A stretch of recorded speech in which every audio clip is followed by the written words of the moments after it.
Indian army పాకిస్తాన్ని చావుదెబ్బకొట్టింది. ఆపరేషన్ సింధూర్లో పాక్ 11 ఎయిర్ బేస్లు ధ్వంసమైన సంగతి తెలిసిందే. రావల్పిండిలోని కీలకమైన నూర్ఖాన్ ఎయిర్ బేస్ మటాషైన్ ఎయిర్ బేస్ సమాచారం భారత్కు లీక్ అవడంతో కొత్త ప్రాంతాలకు ఎయిర్ బేస్ను తరలిస్తోంది పాకిస్తాన్. రావల్పిండిలోని ఆర్మీ జనరల్ హెడ్ క్వార్టర్స్ను కూడా ఇస్లామాబాద్కు తరలించబోతున్నట్టుగా తెలుస్తోంది. Army chief Asim Munir office కూడా మార్చే ప్లాన్లో పాకిస్తాన్ ఉన్నట్టుగా తెలుస్తోంది.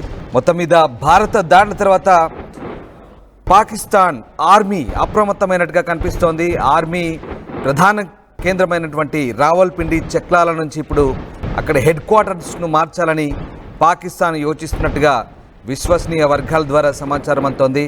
భారత దాడుల్లో నూర్ఖాన్ ఎయిర్ బేస్ తీవ్రంగా దెబ్బతిన్న కొద్ది రోజులకే పాకిస్తాన్ తన ఆర్మీ జనరల్ హెడ్ క్వార్టర్స్ GHQను రావల్పిండిలోని చెక్లాల నుంచి ఇస్లామాబాద్కు మార్చాలని పరిశీలిస్తోందని తెలుస్తోంది. భారతదేశం జరిపిన దాడుల తర్వాత వచ్చిన శాటిలైట్ ఇమేజెస్ ఈ వ్యూహాత్మక వైమానిక స్థావరంలో కనీసం 2 సైనిక రవాణా వాహనాలు దెబ్బతిన్నాయని సూచిస్తున్నాయి.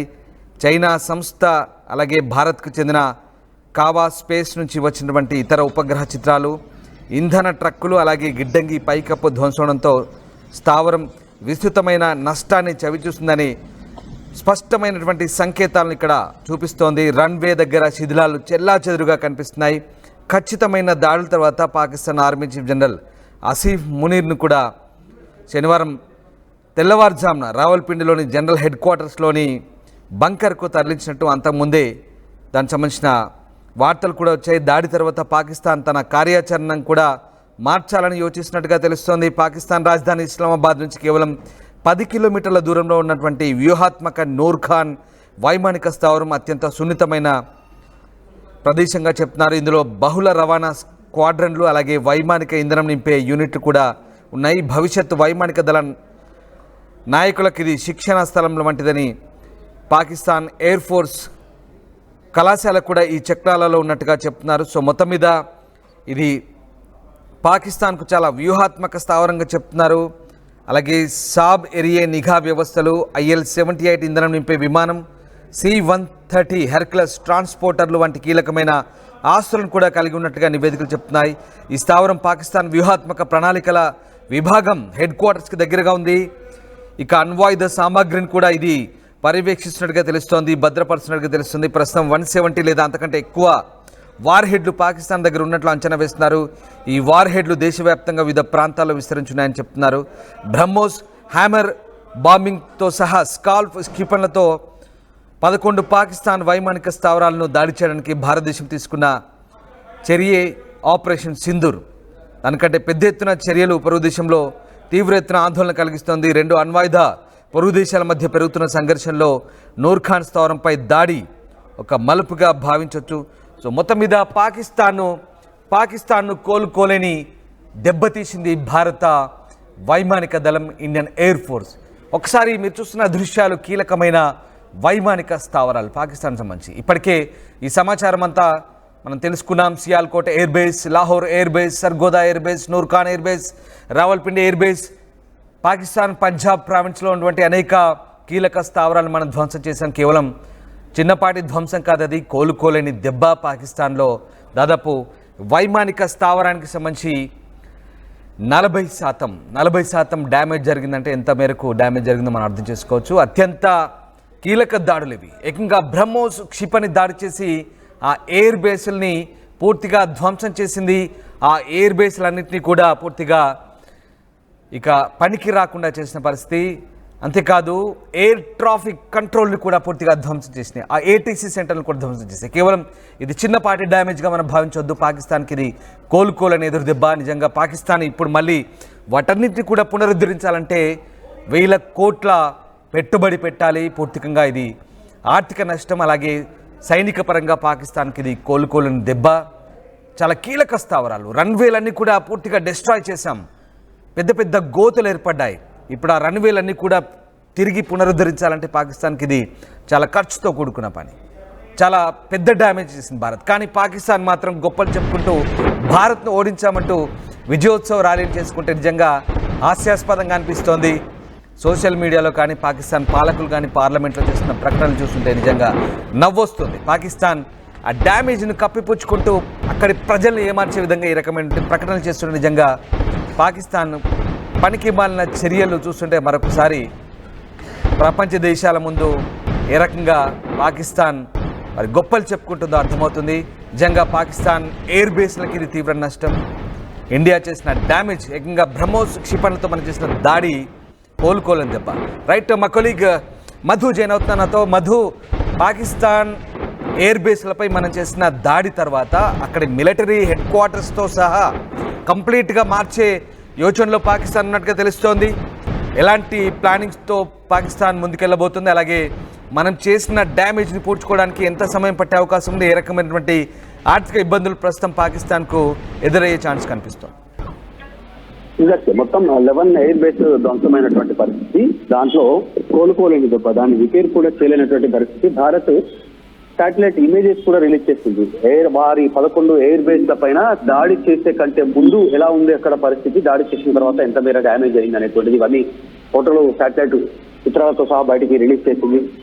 మొత్తానికి 11 ఎయిర్ బేస్లు పూర్తి స్థాయిలో ధ్వంసమయ్యాయి. కనీసం రిపేర్ చేయనటువంటి స్టేజ్లకు రావడంతో ఎయిర్ బేస్లను వేరే ప్రాంతాలకు తరలిస్తా ఉన్నారు. Rawalpindi army general head quarters కూడా తరలిస్తా ఉన్నారు. Army chief Asim Munir office కూడా మార్చే ప్లాన్ చేస్తా ఉన్నారు. ఎందుకంటే ప్రధాని నివాసం పక్కన, క్రికెట్ మ్యాచ్ జరుగుతున్నటువంటి స్టేడియం పక్కన మొత్తం 11 ఎయిర్ బేస్లు కావచ్చు, తర్వాత ఆర్మీ స్థావరాలని పిన్ పాయింట్ గా చాలా ఖచ్చితత్వంతో వారిపైన దాడి చేసినటువంటి పరిస్థితి. బ్రహ్మోస్ క్షిపణులతో భారత్ విరుచుకుపడిన సంగతి మనందరికీ తెలిసిందే.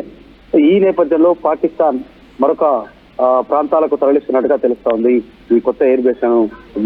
ఎందుకంటే వాళ్ళ ఎయిర్ బేస్ కి సంబంధించిన పూర్తి సమాచారం భారత్ దగ్గర ఉండడంతో కొత్త ఎయిర్ బేస్ నిర్మాణానికి ప్రయత్నం చేస్తున్నట్టుగా చాలా స్పష్టంగా కనిపిస్తా ఉంది. కానీ మనం బ్రహ్మోస్ క్షిపణులతో పాకిస్తాన్ పైన భారత ఆర్మీ దాడి చేసిన తర్వాత జరిగినటువంటి సంఘటన ఈరోజు ప్రపంచం మాట్లాడుకుంటుంది. ఖచ్చితత్వంతో బ్రహ్మోస్ క్షిపణుల టార్గెట్ దాదాపు 8,000 కిలోమీటర్ల దూరంలో ఉన్నటువంటి లక్ష్యాన్నైనా ఈజీగా ఛేదించేలా ఇక్కడ సొంత సంబంధించినటువంటి టెక్నాలజీతో తయారైనటువంటి బ్రహ్మోస్ క్షిపణులు, దాంతో ఇంత పెద్ద ఎత్తున టార్గెట్ చేసినటువంటి పరిస్థితి. మొత్తానికి ఎయిర్ బేస్ సమాచారం లీక్ కావడంతో కొత్త ఎయిర్ బేస్ పైన దృష్టి పెడుతున్నట్టుగా చాలా స్పష్టంగా కనిపిస్తోంది పాకిస్తాన్. ఎస్ మధు, బట్ ఇక్కడ నిజంగా ఇది మనం బ్రహ్మోస్ కావచ్చు, హ్యామర్ బాంబింగ్ కావచ్చు, స్కాల్ప్ క్షిపణి కావచ్చు, చాలా శక్తివంతమైనటువంటి బాంబింగ్ చేసాం. చాలా క్లియర్గా డ్యామేజ్ కనబడుతుంది. దీనికి సంబంధించి శాటిలైట్ చిత్రాలు చాలా క్లియర్గా చెప్తున్న పరిస్థితి కనబడుతుంది. చైనా శాటిలైట్ కావచ్చు, ఈవెన్ చైనాకు సంబంధించి మిజావా విజన్, అలాగే మన కావా స్పేస్, ఇంకా అమెరికన్, ఇట్లాంటి సంస్థలన్నీ కూడా చాలా క్లియర్గా చెప్తున్నాయి పాకిస్తాన్ డ్యామేజ్. కానీ పాకిస్తాన్ అవన్నీ కూడా కప్పిపుచ్చుకునే ప్రకటనలు చేస్తున్నాయి. చాలా హాస్యాస్పదంగా ఉన్న పరిస్థితి. సరే, అది అలా ఉంచితే ఇప్పుడు పాకిస్తాన్ హెడ్ క్వార్టర్స్ని మార్చడం ద్వారా, ఆర్మీ హెడ్ క్వార్టర్స్ లేదా సైనిక స్థావరాల్ని మార్చడం ద్వారా పాకిస్తాన్కి ఆర్థికంగా ఎలాంటి ఇబ్బందులు తలెత్తే అవకాశం ఉంది? అండ్ స్ట్రాటజిక్గా పాకిస్తాన్కి ఇదేమైనా కలిసి వచ్చే ఛాన్స్ అనుకోవచ్చా?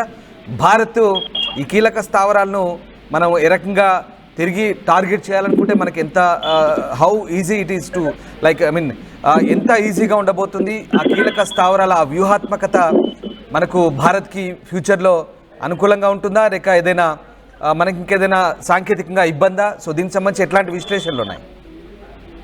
మనకున్న ఆర్మీ ఆయుధాలకు సంబంధించి అత్యాధునికంగా ఉన్నటువంటి ఆయుధాలతో పాకిస్తాన్ లో ఉన్నటువంటి చివరాఖరి కొన కిలోమీటర్ వరకు కూడా టార్గెట్ చేయగలిగేటువంటి టెక్నాలజీ, ఆ సామర్థ్యం భారత ఆర్మీకి ఉంది. అమల పొదిలో అనేకమైనటువంటి ఆయుధాలు ఉన్నాయి. మనం ఇప్పటికే చూసాం, బ్రహ్మోస్ కానీ, ఆకాష్ కానీ, S-400 కానీ, ఇలా స్వదేశీ పరిజ్ఞానంతో తయారు చేసిన అనేకమైనటువంటి మిజైల్స్ కానీ ఇవన్నీ ఉన్నాయి. సో పాకిస్తాన్ ఇంత ఎక్కడికి మార్చినా వాటిని టార్గెట్ చేసే అవకాశం ఉంటుంది. ఇది కేవలం వాటిని పునర్నిర్మాణం చేయనటువంటి స్టేజ్ లో డ్యామేజ్ అయినటువంటి పరిస్థితి. అక్కడ ఉన్నటువంటి ఎక్విప్మెంట్ కానీ, దానికి సంబంధించినటువంటి సామాగ్రి పూర్తిగా నాశనం అయిపోయింది మన దాడి వల్ల. పాకిస్తాన్ లో ఉన్నటువంటి ఎయిర్ బేస్ లో ఉన్నటువంటి అంత సామాగ్రి కూడా, కాబట్టి పెద్ద కొత్త ప్లేస్ మార్చే ప్రయత్నం చేస్తున్నారు. దీని వెనుక అంత పెద్ద వ్యూహం ఉంటుంది అని అనుకోవడానికి లేదు.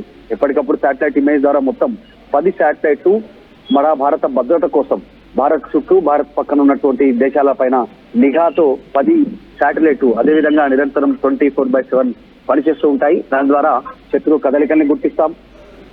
ఫ్యూచర్ లో కూడా వాళ్ళు ఆర్మీ హెడ్ క్వార్టర్స్ ని మార్చినా, కొత్త ఎయిర్ బేస్ లో నిర్మించినా మనం అనుకున్న టార్గెట్ రీచ్ కావడానికి మన దగ్గర ఉన్న ఆయుధాలు సరిపోతాయి. సో మొత్తానికైతే పాకిస్తాన్ భయపడింది అనేటువంటిది చాలా స్పష్టంగా కనిపిస్తాం.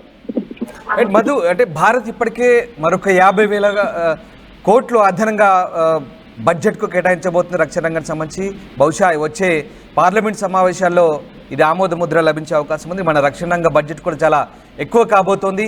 ఈ కీలక ఇప్పుడున్నటువంటి ఉద్రిక్తతల వేళ మరి పాకిస్తాన్ కూడా అటువైపు తీవ్రంగా నష్టపోయిన నేపథ్యంలో పాకిస్తాన్కి ఏదైనా ఇతర మిత్ర దేశాలు సైనిక సహకారం అందించే పరిస్థితి ఉన్నా పాకిస్తాన్ వాటిని అన్నింటినీ పునరుద్ధరించుకునే శక్తి సామర్థ్యాలున్నాయి ఆర్థికంగా ఇప్పుడున్న సిచ్యువేషన్లో. ప్రస్తుతం పాకిస్తాన్ కి సపోర్ట్ చేస్తున్నటువంటి దేశాలు ఉన్నాయి. ఏదో రకంగా సపోర్ట్ చేసేటువంటి పరిస్థితి ఉంటుంది. ఆల్రెడీ మనం చూస్తా ఉన్నాం.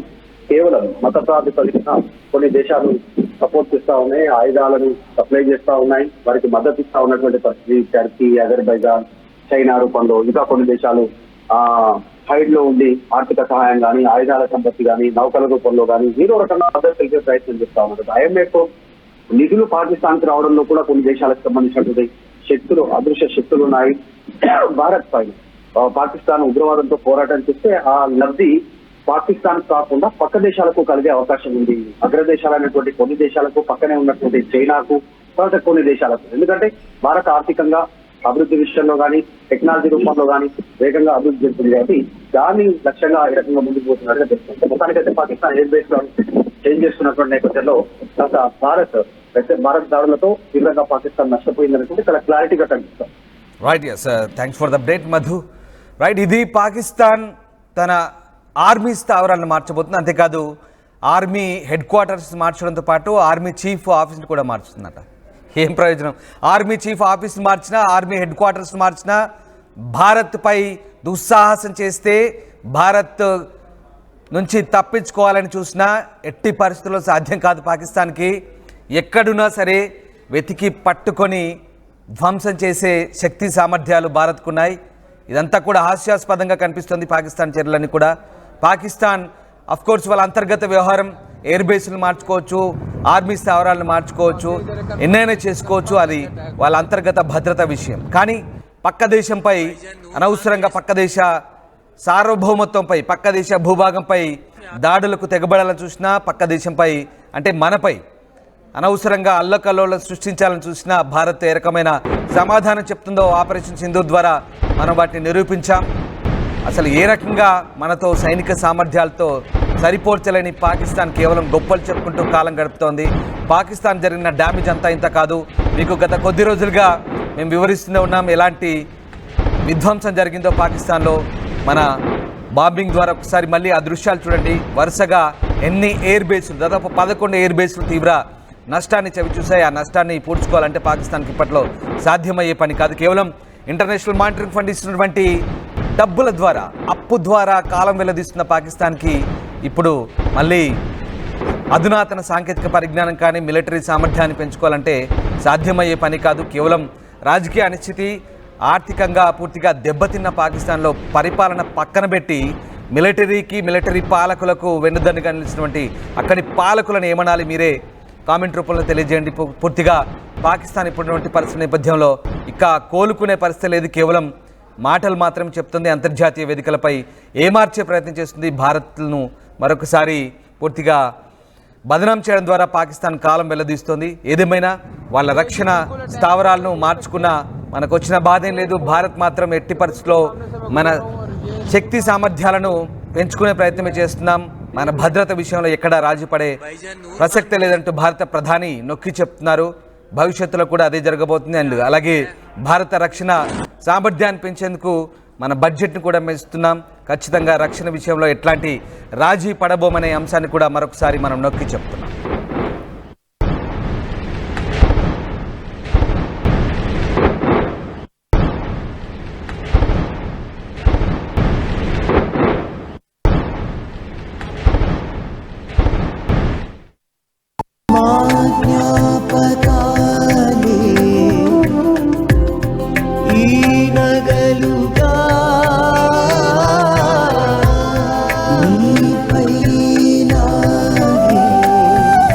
అమ్మాయి గౌరవాన్ని అమ్మలా కాపాడుతుంది. Gokulam signature jewels.